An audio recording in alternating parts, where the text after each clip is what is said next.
مع الأخبار المنتشرة عن تدخل الطيران المصري وغضب الرئيس عبد الفتاح السيسي عن الوضع بالسودان، تعتبر تقلبات الوضع الراهن مجبرة للدول عن كشف ما لديها من أسلحة ردع.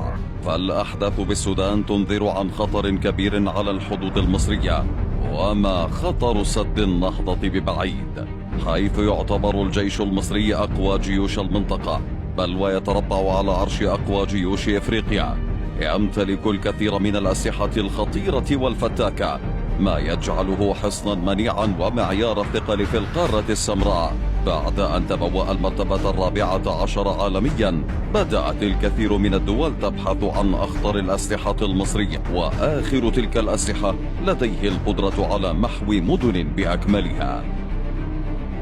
حاملة الطائرات ميسترال الفرنسية، الفرقاطة جويند 2500، الغواصة تايب 209، مقاتلات الرافال، الصاروخ ميتيور.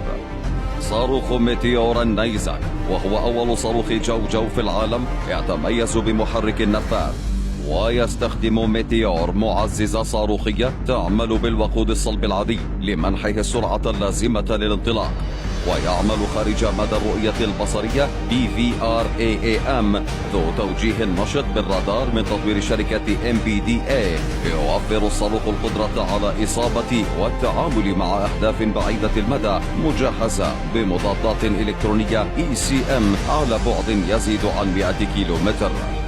وتذكر بعض الصحف المهتمة بالشأن العسكري أن له قدرة على تدمير مدن بأكملها.